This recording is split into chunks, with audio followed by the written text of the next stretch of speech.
Welcome back to another episode of Raise 'Em Up. Here we are, season 7, episode 3. Episode 3, looking at chapter 2.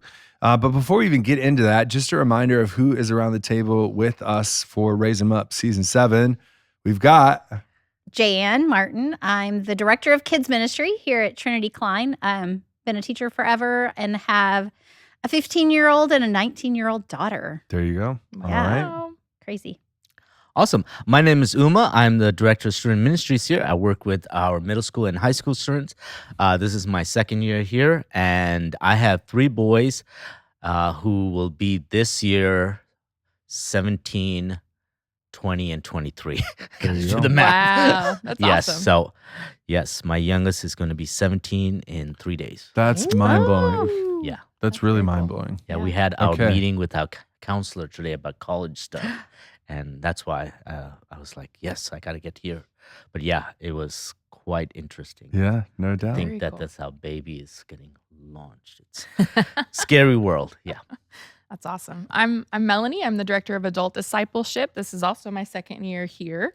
I've taught high school before, and right now I have 3 kiddos, ages 8, 6, and 2.5. There you go. Pastor Lee Hope. I don't have children. I have a dog, not the same thing. But for now I can say for 2 decades of my life, I've been working with people younger than me. So that's kind of wild to think about. But yeah, started in camp ministry, certainly continued through college and seminary, found ways to be a part of organizations that were raising up young people. And then here I am, right? Yeah. Sent for a while now, being here and working with the younger side of the congregation. So joy to be back. Joy to be reading this book. We've definitely talked about that. And I just love the title even more, especially the way he adapted a little bit in this chapter. Write it on their hearts. Again, scripturally reflective. But then as we talk about this chapter 2 being all about love, right? And it's one point in particular, he says, write love on their hearts. And I just love that image or that command, that description, because I think it speaks to a lot of what parents hope for their kids. Yeah. Right, using that word hope not in the biblical sense, but in the I wish that's what happens. I hope that's what happens. That kind of a thing. And he basically, I love how he says this is the most important thing, right? To let your kids know that they're loved, to show that love, to talk about that love, and that can sound intimidating, I'm sure. I would guess, being the guy that doesn't have children. But I appreciate how this chapter kind of leans into the little things that are going to communicate love to your kids, for sure. I think that's what I've enjoyed most about this book is I'm a pretty simple person. And I kind of look at things at, I don't want to say base level, but give me the information. I don't need all the, he's very straightforward in Yeah. what he says. I don't have to be like a theologian or, you know what I Sure. mean? That kind of thing. I can understand it. If I can understand it, you guys. It's great. practical. It's It not is. heady. It's not, Yeah, no, it's, yes. for sure. And I it's someone who's walking the walk, right? Right. Or who walked the walk, right? Right. So we Yeah. kind of heard his story in the introduction, but I think that's what makes it so applicable, to us, is that this was a dad Yeah. raising his children, Yep. trying to write the love of Jesus on their hearts. Yeah. And I appreciate that this book in so many ways is such a good reflection of what we always hope for the podcast, right? Our whole goal is to raise up kids in the faith. And here's a guy that walked, a somewhat similar road to mine, being single in ministry, working with younger people, had all the knowledge, had all the theology, had all this other stuff, but then the rubber met the road when he had kids and had a family. And so I love how he's able to blend that practical side and make it simple for the parents because he's on the other side of that experience, but then also still connected to the fact that this is all rooted to our discipleship in Jesus, our following of Jesus. And so I even appreciate just how he starts the chapter with this quote by Billy Graham: love your children and let them know you love them. Children who experience love find it far easier to believe God loves them. Yeah. Amen. Right? Yeah, And there's- and- it's a very purposeful, sometimes you think everybody loves their kids, but it's like a spiritual practice. It's an important part of faith foundations is loving your kids. Before we get into the T.I.M.E. acronym, I love how you spelled that out like a mom trying to make sure her kid doesn't hear the word. Oh, not my intention. But I really appreciated that he kind of calls out that intrinsic difficulty of loving your kids consistently as they grow up. It's easy to love a little helpless baby. It's a little harder when they're throwing a temper tantrum for the 27th time, and then it gets more difficult when they keep making these bonehead mistakes. And yet Jesus loves us this way, consistently, 100%. He's not reducing his love for us because we continue to make mistakes, right? He's not withholding love until we reach a certain level of maturity. And so I just really appreciated that call out as I have kids that are, growing up, and my expectations for them and my thoughts about how they should be more responsible and how they should be improving or things like that can sometimes cause me to react critically before I react lovingly. And so it was a really good call out for this chapter that, responding first with love and always with love, and let love guide you through the entirety of the process. I really loved that. And the thing I loved about that, because that's what stood out to me the most, was then how he then connected that to the Father's love. Yes. Yeah. Which I thought was so cool, because I think, going back to Billy Graham's quote, right, we don't sometimes understand how the Father looks at us in his eyes, because we're caught up with our own stuff. Yeah. And so imagine our kiddos, and just the ability to say, in that parenting moment when I'm staring at my child making the same mistake for the 20th time, even though I've told him 2,500 times, in that moment, to sit there and look like, how is this any different than me and my relationship with God the Absolutely. Father? Yeah. And I thought, wow. And it just helps you get in a different mind frame when you're parenting, because then you realize the extent of God's love, not just a feeling, but the action of his love towards us. So and that's where, like, I thought we've for our longtime listeners, this won't be a new thought, but like certainly one for those that are just joining in for this season. As a parent, and I would go so far as to say, though, anybody that's mentoring a kid, standing in a place of authority, right? It's just that reminder that God places people in authority, especially parents, to be that reflection of his own relationship with his people, with his children. And so it's one of those, like I say, parents, you guys have the greatest insight into how God feels when we mess up, when we do things.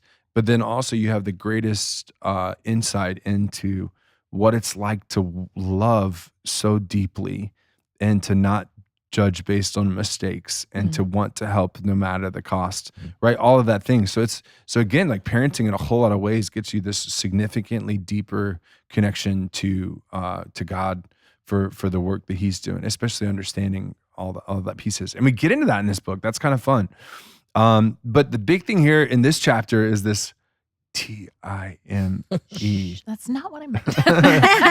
Time. Love is all about time. Yes. And I appreciate kind of the double meaning of that for this chapter, being that there is an acronym that kind of spells it out for us, but then also kind of just starting with and honestly, y'all, it's because when you look at, y'all have done the love language quiz, right? Quality time is my number one. So it's like, it resonates with me so much that like just spending time with someone communicates that love in such a deep way. And it's so true for your kids. And it's essentially like, if you never spend any time with your kids, how are they going to actually know that you love them? If you never spend any time with your Heavenly Father, how will you actually know your Heavenly Father loves you? Like that kind of a thing. Right. Yeah. And he talking about that and walking the walk and talking the talk and all those things, right? It's one of those things, our kids are watching everything we do. Yeah. So I might talk and say things that are loving, but they're watching how I react. They're watching what I do for them, what I do for others, and those kinds of things.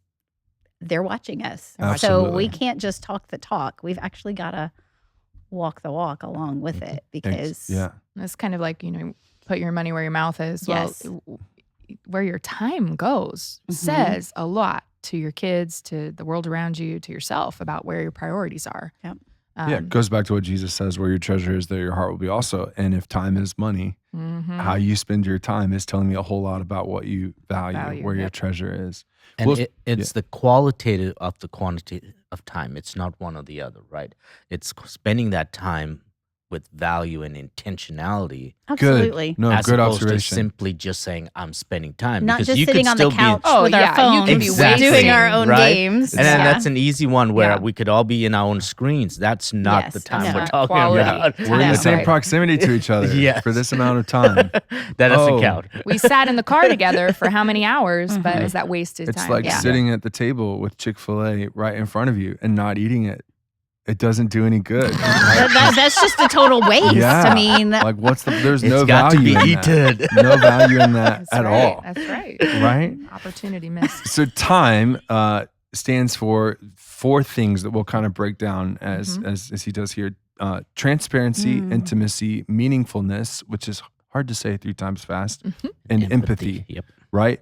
And so he jumps us off with transparency. And I do appreciate how these all build on each yeah. other in such a beautiful way. And I don't usually underline, y'all. I'm like, I don't know why I feel like I'm violating the book when I underline it. Like, because I do that. And when I was an English major, I would All the take time, all yeah. over the place and things like that.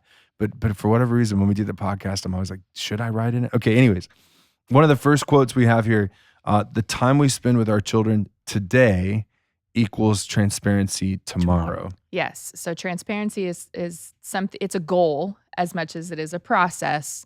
And the time, if you just jump in with transparency, that's not necessarily going to get you transparency in response. Yes. So you You've have gotta to earn it. have, Yeah. you have to have that consistent time, and your transparency will pay off eventually. But it's definitely a process. and yeah, I love that he kind of shares the first time you sit with your child and you open up about something doesn't mean they're opening right back up to Oh, you. no. Not at all. You Yeah. also need to be patient and Mhm. realize, okay, you're building, right, Building this toward this. relationship and you're kind of adding currency to Yep. that little bucket there. And eventually, Yeah.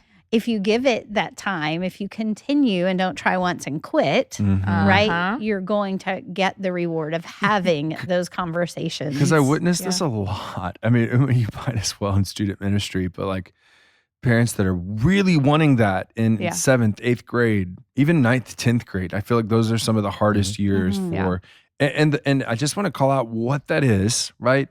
It's your kid's brain's not there. Like the Mhm. wiring is not fully attached yet. It is trying to figure itself out in the middle of their bodies changing, their world's changing. And it's rewiring, especially for those Yes. boys. I think we have Yes. to acknowledge that the way that our brains work, they were wired one way. And then your brain is going, wait, I've got other things happening. Makes a Let's move this here and this here and this here. Yep. Yeah. So for girls too, but especially those boys, their brains are being rewired Yeah. And constantly at that, I kind especially of that joke middle that school age. a human being doesn't emerge until after sophomore year, right? At the end of sophomore year is when you start to see Of college.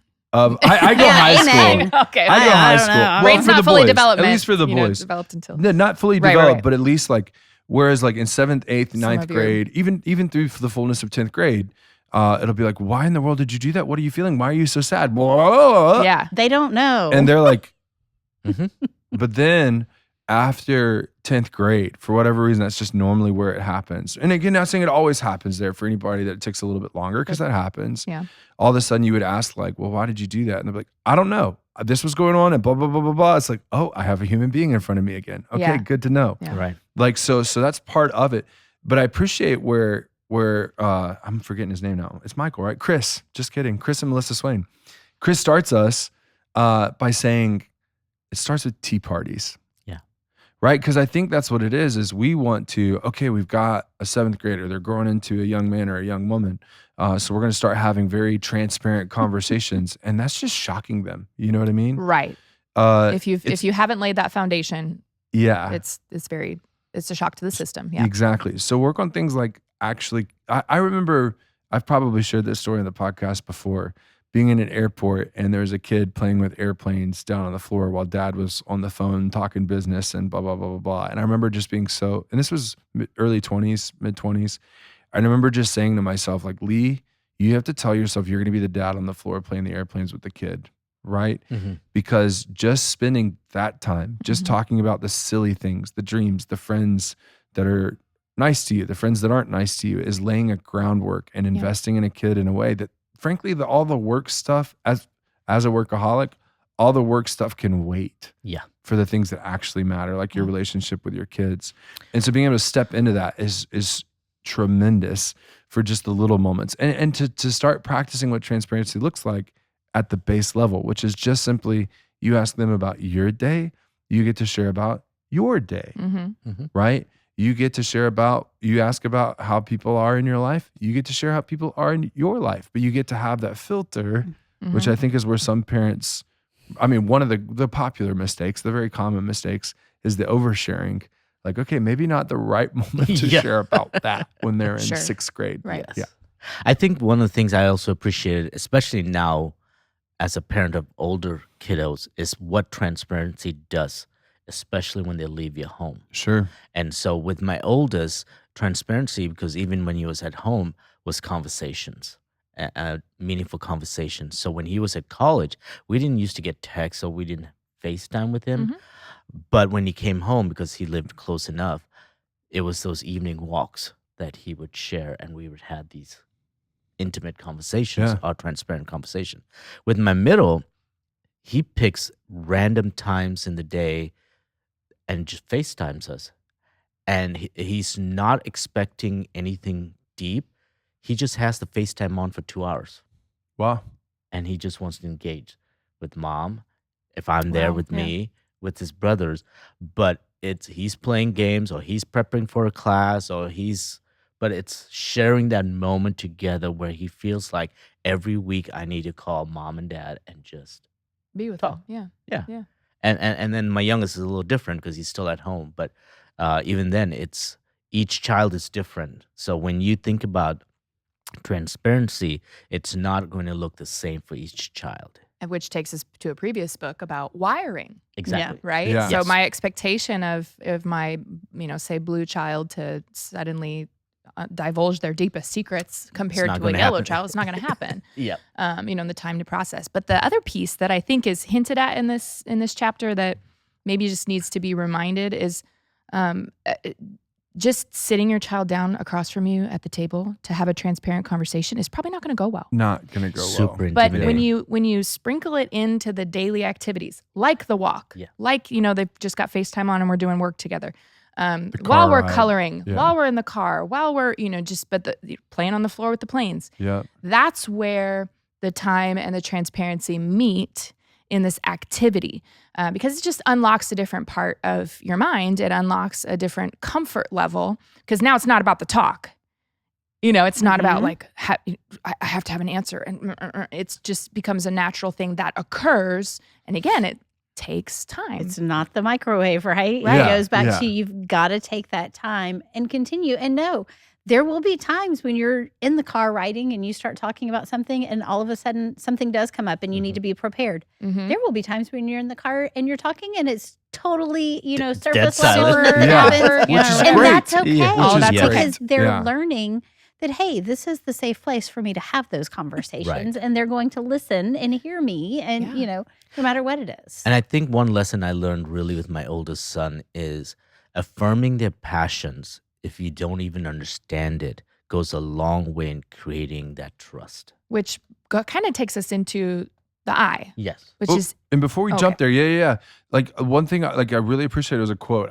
When he has a good quote, I don't want to miss it. Children do what we do, not what we say. Mhm. That's Exactly. another one that I think like parents really wrestle with. This is what I've witnessed. Like, I don't understand why they're not doing what I say.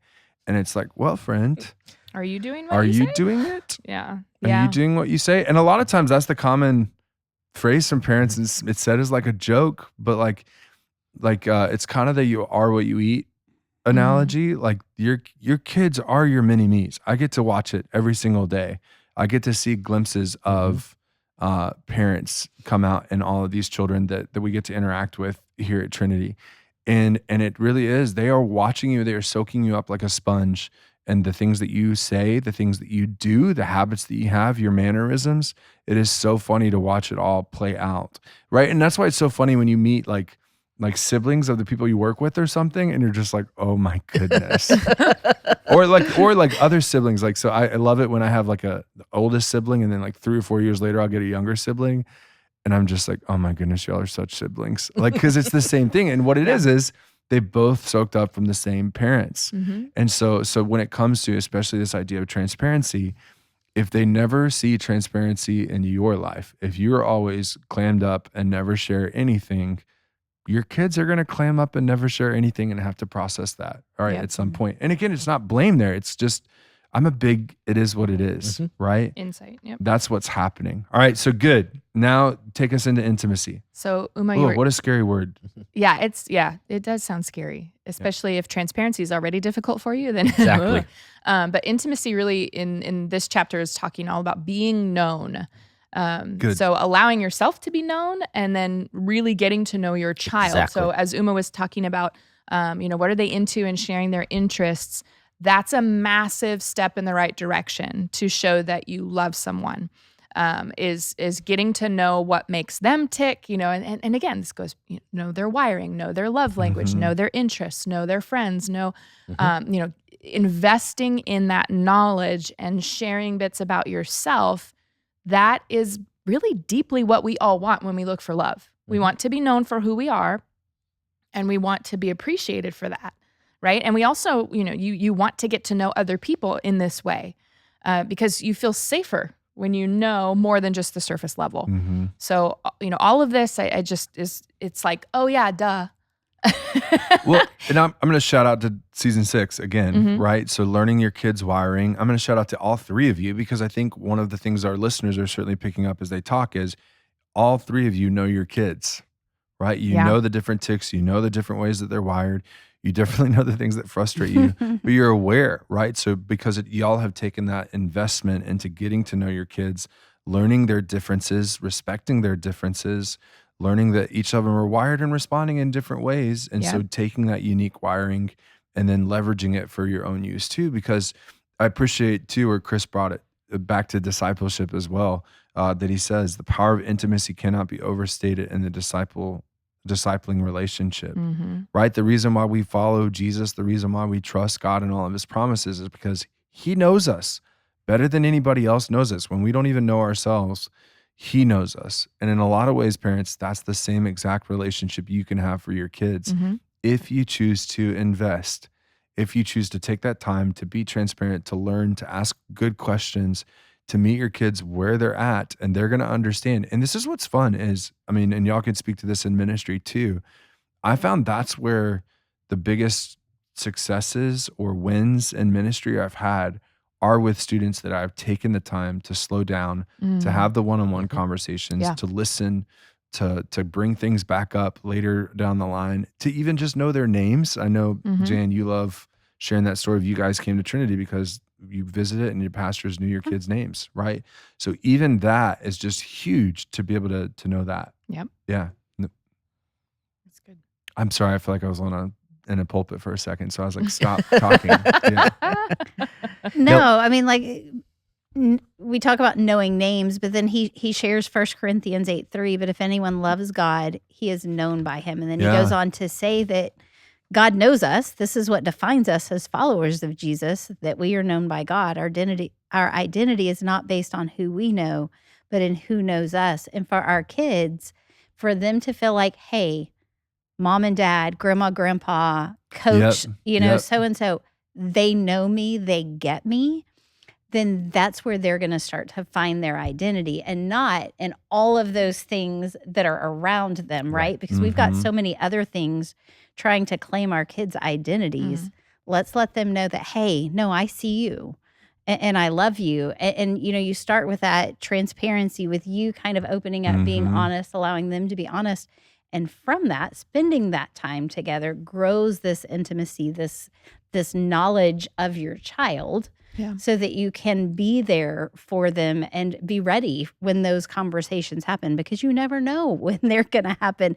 And it may be that, I need to put my phone away, or I don't want to stop and have a tea party right now. I've got to do whatever. But stopping and realizing that, no, this kid that I know and that I love needs something from me right now, and being willing to stop and give it to them helps them to know. And, I'm reminded of taking an interest in the things that interest them without judgment, leading with curiosity instead of judgment. just kind of being open to, hey, how's your day going? Not turning everything into a teachable moment, Right. but simply being present. There's some other tips there where it's like, well, what if you feel like your kid is closed off right now? And this seems like a super daunting thing. They don't want me to know them. Okay. You still sit there with them. You still sit there. You still Yeah. find ways to be present and you give it your time. And that is going to, again, lay that foundation. This is a marathon, not a sprint. This is a crock pot, not a microwave. Yeah. So, and I think a lot of this is going to connect to the E, right? But I also appreciate how, like, when you're looking for transparency, you're looking for conversations to open up. And I loved his suggestion of, like, he knew his kids well enough that he knew this was this one's favorite restaurant. And so I'm going to go to this restaurant. I'm going to sit with, and that's where he learned the kid didn't want to do jujitsu anymore, right? Yep. And it was like, okay, that probably wouldn't happen if I went where I wanted to go, what I was feeling that day. Like, I was respecting my kid and appreciating where they were. And it was a familiar, it was a comfort. And all of a sudden, natural conversation just happens. Yeah. Right. So I'm going to go back to the point you brought up.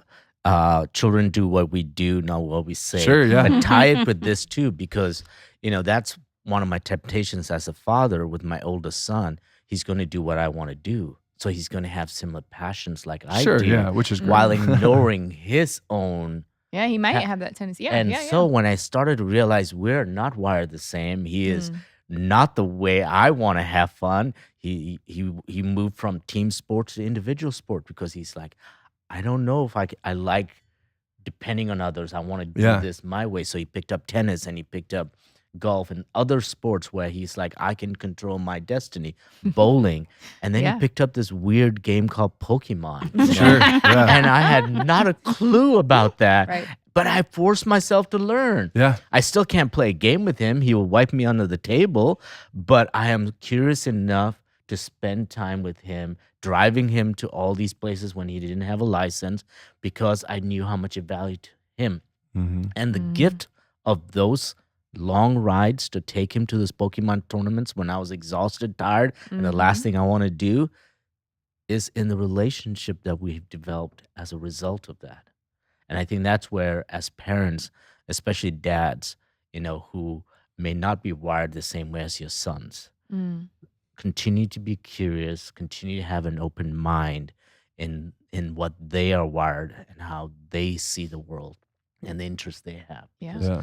Otherwise, you could be a stumbling block in that transparency and intimacy. And here we have another bridge, because we went from this intimacy, knowing, recognizing your son's different wiring and his different interests. Then you transformed that into meaningfulness by saying, we are going to do this together because I'm going to support you in that. And you created these opportunities for long-lasting memories. Yeah, when I was in high school, my dad drove with me hours and hours, and and we went to these tournaments, and it was awesome. Right. Again, all these build on each other. Yeah. Transparency, intimacy, now meaningfulness. Now we're looking for opportunities to shower our kids with love, to give them, just to celebrate who they are and time with them. Well, and create meaning. I mean, that's really here. And I appreciate it toward the end of this section. He talks about just the simple things. Because one of the things that came to mind, I honestly don't even remember all of the illustrations that he gave, but the place it brought me back to, like, we had a family of 4, okay? It was my mom was supporting the house, right? So she was not working full time. Family she also of 4 had kids. a trade. 4 kids. Yes, okay. And 2 adults, yeah. And so, but mom was trying to be the great mom that coordinate 4 children that were 8 years apart, to go all over the place, to clean the house, to get all the things ready, to do all this stuff. So we didn't have a lot of money to support 4 kids, right? Like we weren't certainly wealthy in that sense with the 2-income household that's so popular now. But one of the things that my parents did pretty routinely, and you can ask any one of my siblings, and we will talk about it being some of the most valuable moments of our childhood, was Sundays after church, on occasion, at least once a month, we would go to a Chinese buffet in my hometown of Warner I think Robins. you've talked about that before, but I love that. Yeah. And you better believe, and then not just that, like the reason why I created meaning for us too was it was a family-owned restaurant. It wasn't just a chain. And so this couple that ran it knew us, watched us grow up. Like when some of us went off to college, like I remember very vividly, it was just my little brother and my parents and I. So I was in high school, he was in 8th grade. my parents, and they're like, "Where's the girl? Where's the girl?" And it was like, okay, like they know us too. Yeah. But because why a Chinese buffet? Because it's cheap. Right, we couldn't afford to go out to somewhere else that we we're gonna have to do all these other. We couldn't do Longhorns, we couldn't do Cheddars, Right. but we could do that, and we could go and see the fish and have the stories and all this other stuff. And it was just that creates meaning for us that you better believe all four of us. So when it closed down, you better believe all of us kids were like, no, yeah. But it was because of all of those that meaning that was created from these and especially right when you talk about the milestones and creating habits. Like I appreciate how we talked about like donuts on Saturday when they were little kids. Yeah, it doesn't have to be a big vacation where you're going away and spending all this money. It's those small moments, ritual stuff that are meaningful. Yeah, ritual stuff. Good word. Yeah.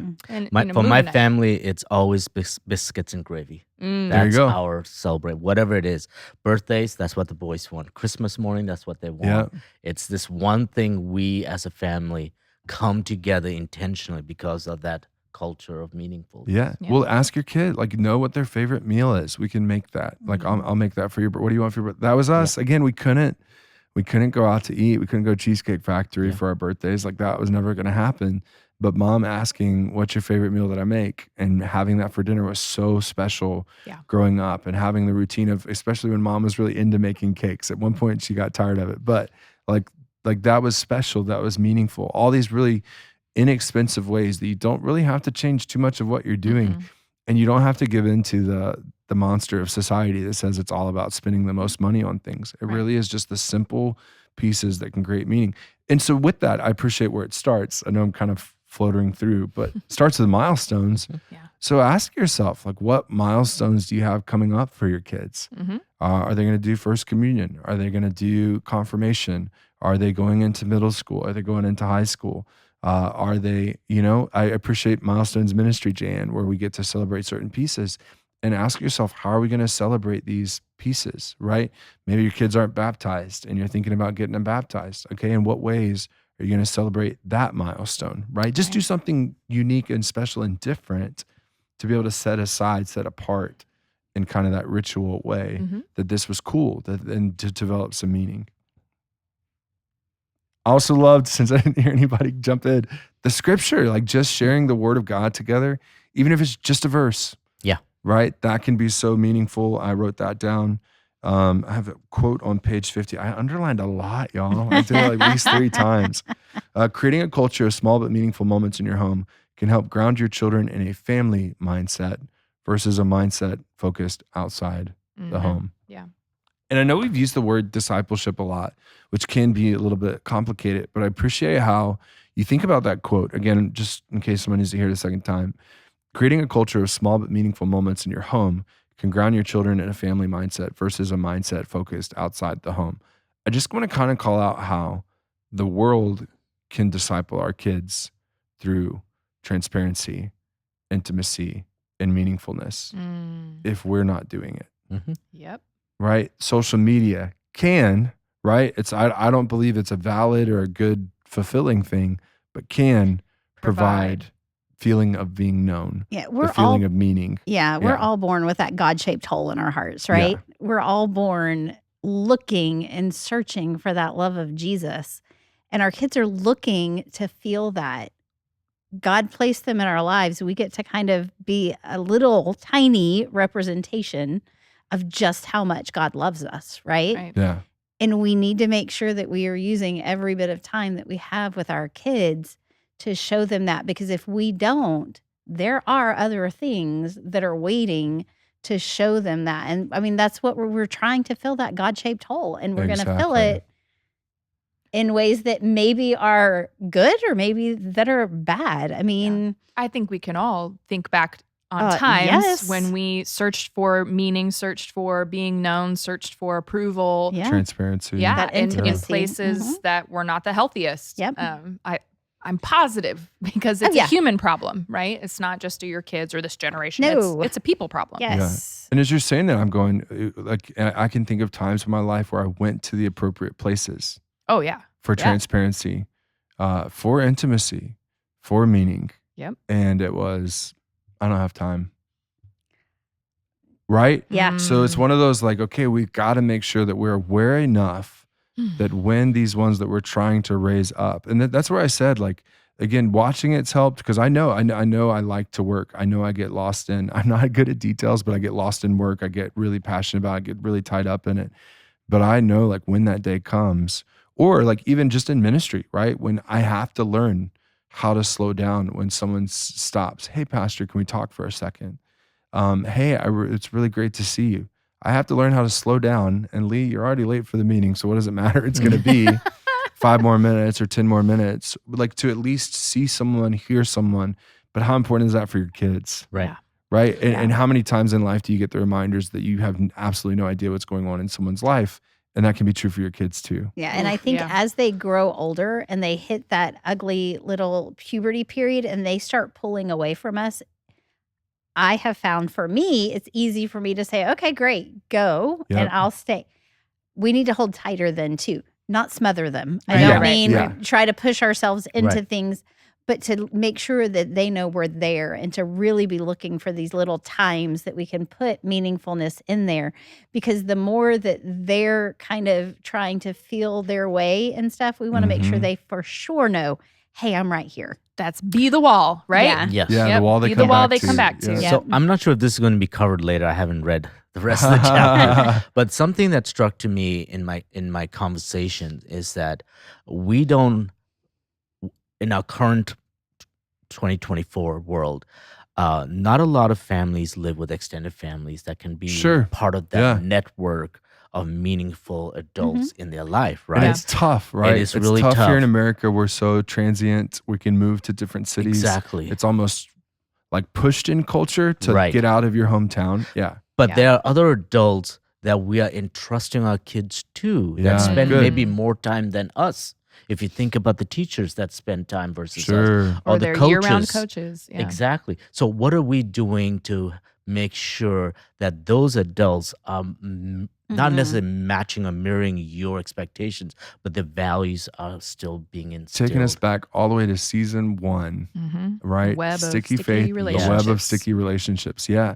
So not just investing in your kids, right? And that's certainly, yes, 100% when they're younger. But then as you get late elementary school, middle school, high school, all of a sudden it is that, wait, I don't have as much time as I thought I did with my kid. Right. So to be able to invest, to be able to invite crazy idea, invite the favorite teacher over for dinner. Yes. Crazy idea, invite them to a basketball game. Crazy idea, right? Yep. Like when you Acknowledge have some that sort of celebration and bring them influence into they it. have. Yeah, 100%. Yeah. Because I still remember that, like when certain people in my life were there for milestones, I was like, wow, okay. I didn't expect you here. Yeah. I didn't expect to get a card from you, right? So especially for those listening that aren't just the parents, but wear the different hats, like how important is it for you to even just acknowledge the milestones and ask questions about that stuff too? So no, good, really, really good. Well, the final letters, again, transparency, intimacy, meaningfulness, and then empathy, right? Which again, we've talked about this. But I appreciate empathy kind of connecting back to the intimacy being known. But empathy is a little bit deeper, which I find that there are some people far more gifted with empathy than me, in the sense of, I think I've talked about this. I've been told I'm a true empath, which the illustration is always like, if you're in a hole, right, or it's a sinking sand, right? A true empath is someone that can feel like they are standing right next to them, holding on to them in that pit with them and going down with Sinking, them, right? They're feeling all the feelings, knowing all the things. And then you have the people that are just not empathetic at all, that are standing on the shore being, just grab the stick. You're going to be okay. Come on. Right? That's not empathy at all. And then the balance, which is where I feel like I'm at, where I've been told I'm at, is the one who is able to grab hold of something solid on the shore and then also reach out a hand and be there for them. But it takes a lot of learning, a lot of asking questions. Because for me, I'm not the one. I don't know what it's like to sit in the sand pit with somebody. Like, I don't know what it is to feel all of the things all at once. And I consider that a gift because I can't do it. But so I have to work toward that. I'm close to standing on the shore yelling sometimes because I have to work toward, okay, they're sinking. I need to know what that means. I need to get in their shoes. I need to ask questions. I need to learn how a certain situation they might respond to. Which is where that transparency, that intimacy, that meaningfulness, you've invested in that relationship So this person that's in the pit. Exactly. So you start to understand, okay, this is what they're going to be feeling. I know my kid's a blue. I know my kid's a red. And you starting to go, okay, this is why, this is what's happening. And then you're able to assist them out because you're understanding more, because you have already invested in those other things. You can't have the true empathy without really and truly knowing your child. And you're not going to know your child if you're not spending time with them, loving them. And I know this is going on in their world. Right. I know they didn't make the team and that was super important to them. I don't care about it, but it was super important to them and, whatever. So that it really does. The empathy builds and comes naturally from all of these other previous steps. And there's a word that's coming to mind that might seem strange to parents of young people. Like, I mean, when I say young people, like elementary school, even younger than that. But there's a way to which you get to honor the fullness of their story too. So like when you notice, like you caring so much about your kid, you can't dismiss stuff that's happened, right? Because I think a lot of times that's what people want to do is something bad happened. We got to get over it. We got to get through it. Right. But we all know, like we have those things from your childhood that you can't let go of, or that was still like, my mom, I love her so much. Like, it's so funny to talk through naming of kids. Because when it came to sorting through certain names, she was like, I can't name her that because there was this girl in 3rd grade. Right? Oh yeah. Oh, that's like, a teacher problem. As right a teacher, well, my mom was not hard. a teacher. It was just life experience. Oh, life experiences. And so that's the thing is, we all know there's that stuff in our lives. And so when it comes to your own kid, like, and I don't know, maybe you need to be a note taker, a journal, keep it locked up, or something like that. So, or like, however it is to keep track of each kid's journey, so that like when something happens, like you're going to be able to recognize when it might be tying back to something that's happened before. That's honoring their story, honoring where they've been before. And it helps so much because I know in spiritual conversations with kids about things, that's what I'll often do. Something's bothering them, they don't know why. And my most common question is going to be, have you ever felt this way before?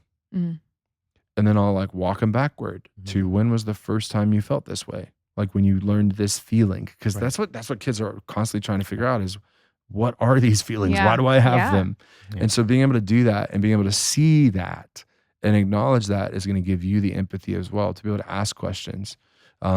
This is where we need to remember, if we can, to post a feelings wheel on this episode for sure, because it's so helpful, such a helpful tool. And a link to the color study because we've referenced it a few times without explaining it. That's true. Good. So for someone who is an empath, and for all those parents who are empathic, the temptation, of course, is smothering, right, with your empathy, because you're in that hole with them, and you want so desperately for them to fix them. And here's what I've learned recently. Came across one of my research that I was doing, and it's called the 8-minute space, where you be in the moment with them for 8 minutes. You don't say a word. You're not encouraging them. You're just simply holding space for them to be there. And then at the end of the 8 minutes, remarkably, you will find that they have now gotten to a place where they can start the process. And then as an empath, you then move them to a place where you can then talk about stuff. But the first 8 minutes, give them that space to be. So if you think as a parent, exactly, right? So your kid just didn't make whatever. The first thing we want to do is hug them and say, it's going to be okay. It wasn't. I'll call the coach. Have all, no. Right. You have all these. No, you're better than that. Just give them that moment. Just be there. To grieve, to process. And then once they have figured it out, and again, 8 minutes, it's not scientific, but it is a space you're just honoring them with. Because once you honor them with that emotion and say, I'm just going to let you be in that emotion, whatever that emotion is, and I'm going to sit here with you, then as they walk out of it, they are willing to listen to the advice you may have. And I think I love this. Like the 8 minutes certainly makes sense for older. For younger kids, it might be 2 minutes. Right? So that they don't, so that you're not enabling a little piece, but also like, and it just depends on the scenario, right? But certain things, again, where you see parents just want to brush something under the rug, get up, obviously, like, rub some dirt on it when you fall and trip. But when it's like something was said or something was done or whatever, like getting that practice in of even just a minute. Hey, can we just sit here for a minute? Mhm. All right. How are you feeling? Yeah. You know, like, and see what happens. Yeah. You know, that would be a really cool Absolutely. experiment for sure. Well, and I love this. Like, it's just about investing in your kid. Again, giving them your attention, taking your mind off of the phone, off of the work when you have that time with them. Because how many times have we gone through a book and seen just the limited amount of time that you parents actually have with your kids, and how that just exponentially increases or decreases as the years go on. So just respecting the gift that is the moments you have with your kids as you have them, right? If they are around you, friends, that's a gift to you, because you're not always going to have that. And we'll always be here to remind you of that. I love how he ends the chapter by just reminding us that love's a command. Yes. It's not a suggestion. It's a pretty big command. And by the guy that is kind of in charge. So we need to honor that and respect that as well. That this is actually how we're called to love everybody, but especially when it comes to raising your kids up. We gotta love. We gotta spend the time. And that's how we're going to show them that we love them, is by being there in the midst of their crazy world Right. beside them. So I got beef with Chris. Oh boy. I do.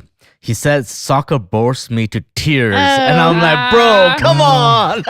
But I get it. As a father sitting through a Pokemon tournament, I'm like, I get it. But at the same time, I'm like, you can't throw soccer under the bus like that. I don't want to get Universal. canceled. There's a few sports that bore me to tears. But Football, the real football. So anyway, yes. But no, it's true. Love is a command, and it's an action. It's not us simply sitting there without feels.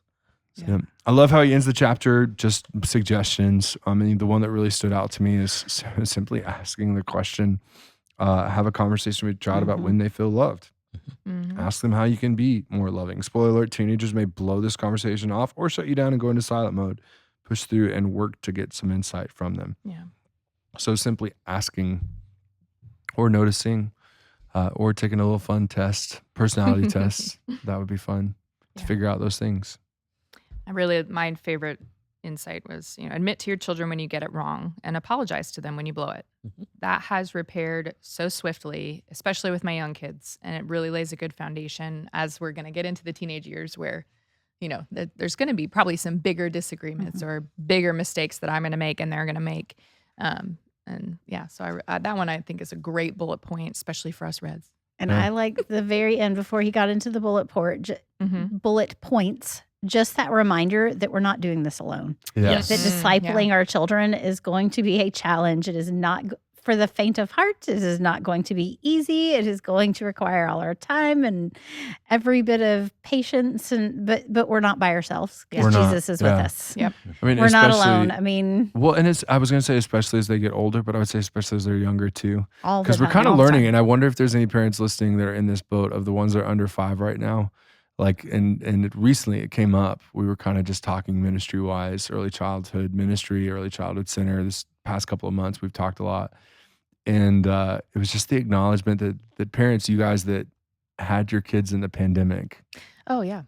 aren't used to what it means that you're not alone. Because when you started raising your child, you weren't allowed to be around people. You were People- locked in your house. You were scared, Mhm. like, for the health of your child and all these other things.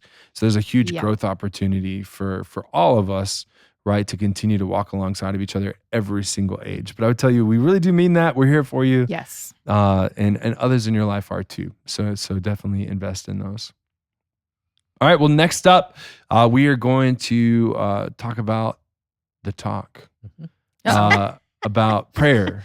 Oh, We'll prayer. talk about prayer. That. Dun, dun, We'll dun, talk dun. about prayer. That is I'm fun. not ready for that. Chapter 3 is called "It's Time Before the Talk." Teach them to pray. There you go. And so that'll be a fun one for us. As always, if you love this episode, by all means, just keep having the conversation. That is easily the way to glorify what we're doing, what God's doing through this podcast. Just talk about the things, hopefully take some of the advice along. Ask questions of us. Ask questions of other people in your life as well. And just try it out, right? Definition of insanity is doing the same thing over and over and expecting a different result. So if you want something to be different, maybe try something just a little bit different and keep pushing through. I think that's my biggest encouragement is don't let the devil keep you down. Don't let a bad, sour experience spoil the whole bunch. Just keep pushing through, keep trusting in God, keep placing your children in his hands and reminding yourself that you're in his as well as you go through this. So we'll see you next time for It's Time for the Talk. Teach them to pray.